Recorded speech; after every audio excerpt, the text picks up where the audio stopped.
A Bíblia fala de Jesus como sendo o segundo Adão, aquele que não errou, aquele que permaneceu, aquele que cumpriu o propósito pelo qual ele veio, o segundo Adão, Jesus. E eu creio que Deus está preparando para Jesus uma noiva, uma amada, uma esposa que lhe seja idônea, uma esposa que lhe seja fiel, uma esposa que esteja lado a lado com ele, não apenas uma esposa que seja uma boa espectadora daquilo que ele está fazendo, daquilo que ele quer fazer, mas uma esposa que participa do propósito que ele quer cumprir na terra. Eu vou dizer algo a você nesta noite: os tempos difíceis estão vindo. Você tem podido ver que as coisas estão se intensificando e elas vão se intensificar ainda mais.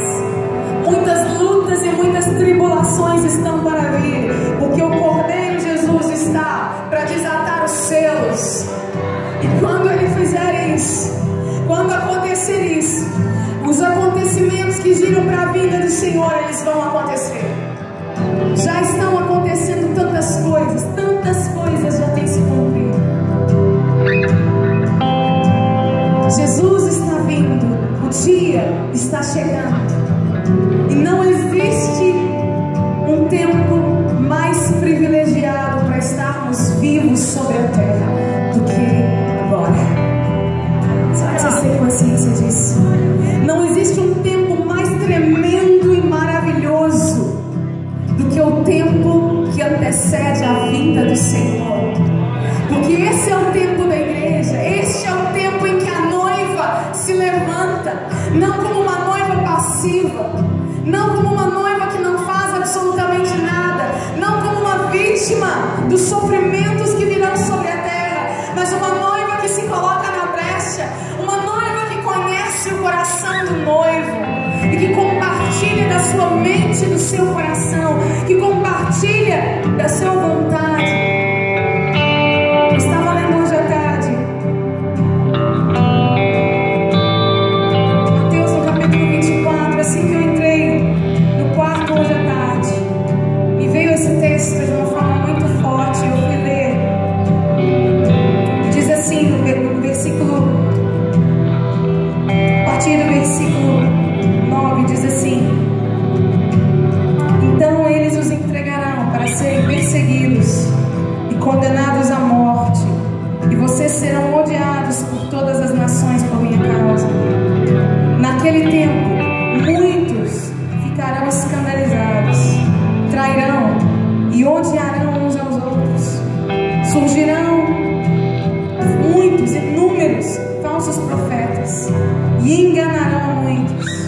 Devido ao aumento da iniquidade, da maldade, o amor de muitos esfriará, mas aquele que perseverar até o fim será salvo.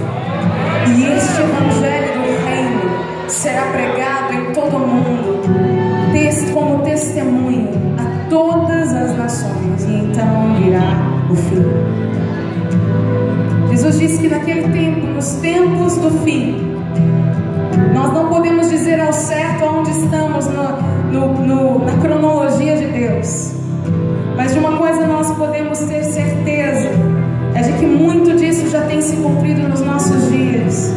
E Jesus caracteriza os tempos do fim. Ele diz que nestes tempos muitos se escandalizariam, muitos ficariam ofendidos, muitos ficariam decepcionados.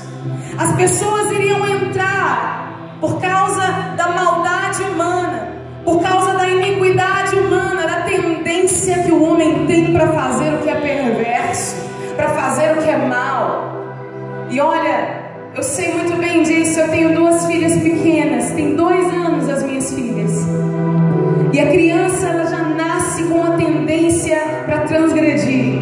A criança já nasce com uma tendência para fazer o que não pode. Se você diz que não pode, aí é que ela quer fazer. O ser humano, ele já nasce com uma tendência para fazer aquilo que é mal. Por isso o ser humano precisa desesperadamente de Jesus.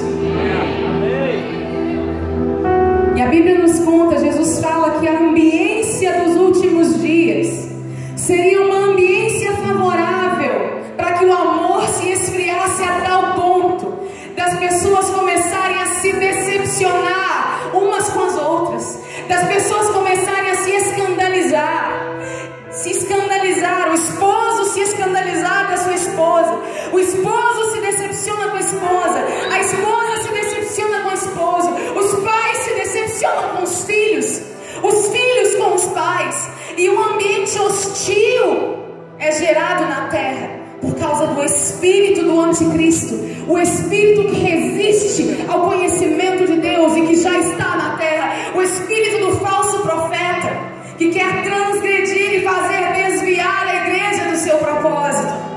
Esse espírito já opera nos nossos dias. E a ambiência, Jesus fala sobre a ambiência destes dias, seria uma ambiência tão hostil, seria uma ambiência tão difícil, que as pessoas começariam a se decepcionar umas com as outras. E mais do que isso, elas começariam a se decepcionar com o próprio Deus, a se frustrar com o próprio Deus. Certa vez João Batista mandou procurar Jesus, e João disse, João estava preso, João estava numa situação difícil, onde ele estava para ser decapitado, morto por Herodes. E João manda procurar Jesus e dizer, Jesus, é você mesmo? Será que é você mesmo que é o Cristo? Ou nós vamos esperar outro? É você mesmo. E Jesus então manda dizer para João, manda dizer para João, fala para ele que os mortos estão ressuscitando, os coxos estão andando. Fala para ele que os cegos estão vendo, e aos pobres está sendo anunciado o reino dos céus. O propósito está se cumprindo, ainda que as coisas não tenham saído da maneira como João queria. O propósito está se cumprindo, ainda que João estivesse na prisão. E Jesus diz, bem-aventurado, feliz é aquele que não se escandalizar de mim, feliz é aquele que não se decepcionar comigo, feliz é aquele que permanecer em mim, ainda que as circunstâncias estejam desfavoráveis. Feliz é aquele que não se entrega ao espírito deste século, que tem sido responsável pelo esfriamento do amor, o espírito da maldade que está no mundo nestes dias. Satanás e seus demônios, quando você liga o jornal, parece que vai escorrer sangue da sua TV. Tanta maldade, a maldade humana tem se multiplicado, como disse essa palavra, como Jesus disse, e por causa disso, o amor de muitos tem se esfriado, por causa do multiplicar da maldade humana. As pessoas não estão mais tão dispostas a servir, as pessoas já não estão mais tão dispostas a abrirem as suas casas para receberem as pessoas. As pessoas estão desconfiadas umas das outras, as pessoas já não confiam mais umas nas outras, a começar da sua própria casa. Quantos e quantos lares destruídos, porque as pessoas estão se permitindo se decepcionar umas com as outras, a tal ponto onde o amor se esfria. Mas o Senhor Jesus tem chamado uma noiva nestes dias. Deus tem preparado, o Espírito Santo tem preparado uma noiva para Jesus. O Espírito Santo está adornando uma noiva para Jesus. Nós estávamos saindo do hotel onde os irmãos nos hospedaram, e nós vimos ali, a gente estava saindo, foi tão lindo, nós vimos duas noivas fotografando, e elas estavam tão lindas.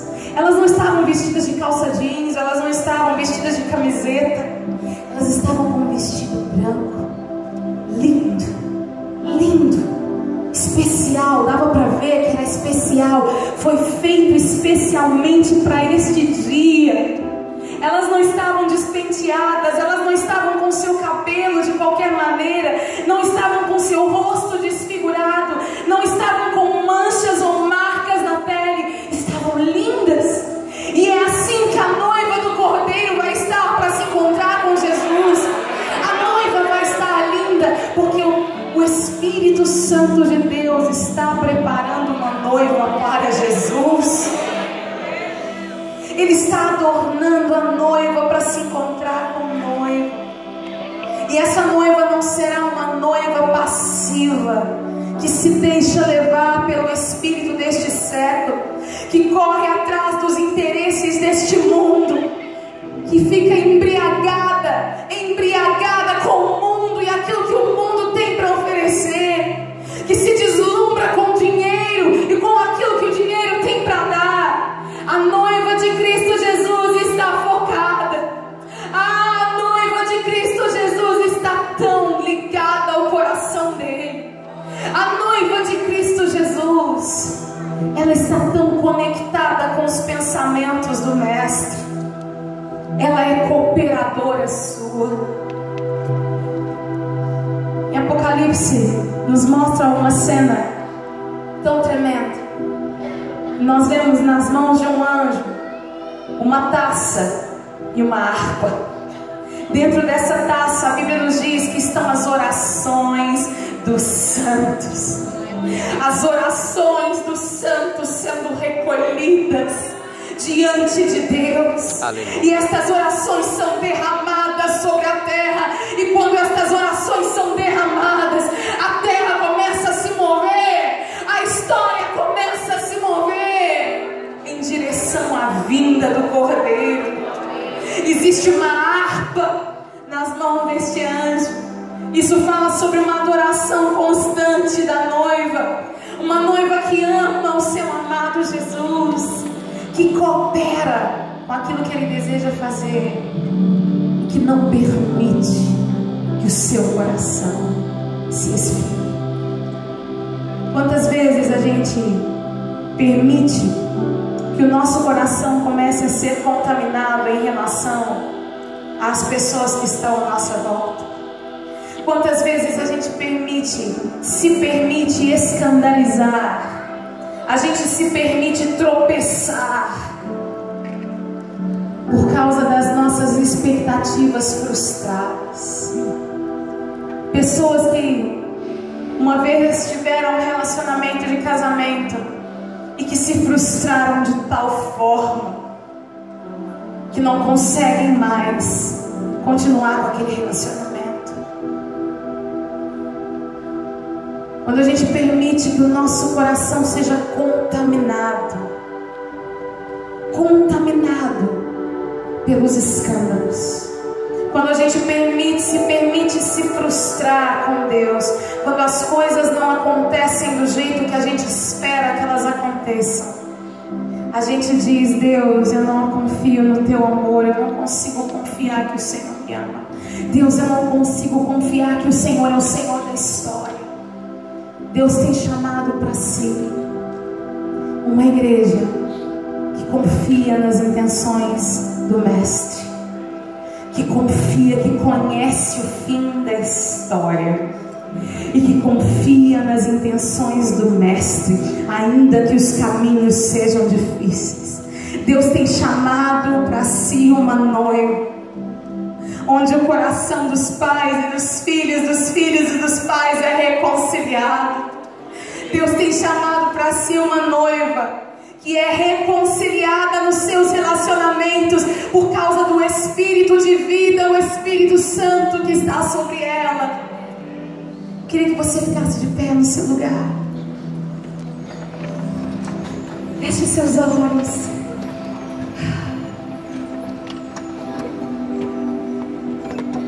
Quantas e quantas vezes nós vamos dando asas à nossa imaginação, vamos alimentando mágoas dentro de nós, vamos alimentando situações de frustração dentro de nós, e o nosso coração se contamina de tal forma que a gente não consegue nem mais ouvir a voz do Senhor, a gente não consegue nem mais adorar ao Senhor. Parece que adorar ao Senhor se torna algo muito pesado.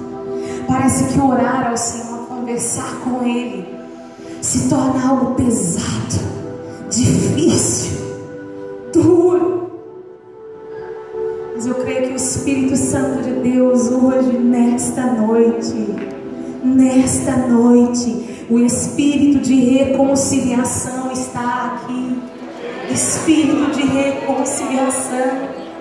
Sim, nos últimos dias, por se multiplicar a iniquidade, o amor de muitos vai se esfriar. Mas bem-aventurado, feliz é aquele que permanece até o fim. Este será salvo. Este será salvo. Este será salvo. Feche os seus olhos onde você está. Se você nessa noite sente que precisa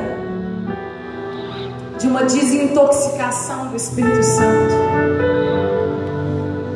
uma descontaminação, nós vivemos na era da informação, E quantas vezes nesse tempo, nesse hábito de saber de muitas coisas, nós permitimos que o nosso coração seja contaminado pelas informações que temos, pelas más notícias. Permitimos que o nosso coração se frustre a um ponto de nos amargurar. Mas o Espírito Santo de Deus está aqui hoje à noite, e Ele quer lavar os nossos corações. Ele quer lavar o meu e o seu coração. Por isso eu quero fazer algo aqui, e sem nenhum constrangimento. Se você nessa noite precisa que o Espírito Santo te toque de tal forma a desintoxicar o seu coração, a arrancar as raízes de amargura que estão aí e que têm sido responsáveis pelo amor frio, por uma vida descompromissada, uma vida sem graça, sem a graça, uma vida onde você não consegue sentir o amor de Deus e não consegue amar a Deus e não consegue amar ao seu próximo. Se você sente que o seu coração foi contaminado por alguma circunstância, eu queria que nessa hora você saísse do seu lugar e viesse aqui à frente, sem nenhum constrangimento. Nós não estamos aqui para expor você, mas nós estamos aqui porque cremos que o Espírito Santo quer fazer com que a igreja seja curada nestes dias. Se você hoje precisa de um renovo do Espírito Santo de Deus, sai do seu lugar e vem aqui à frente. Sai do seu lugar e vem. Em nome de Jesus. Sai do seu lugar e vem aqui à frente. Em nome de Jesus, em nome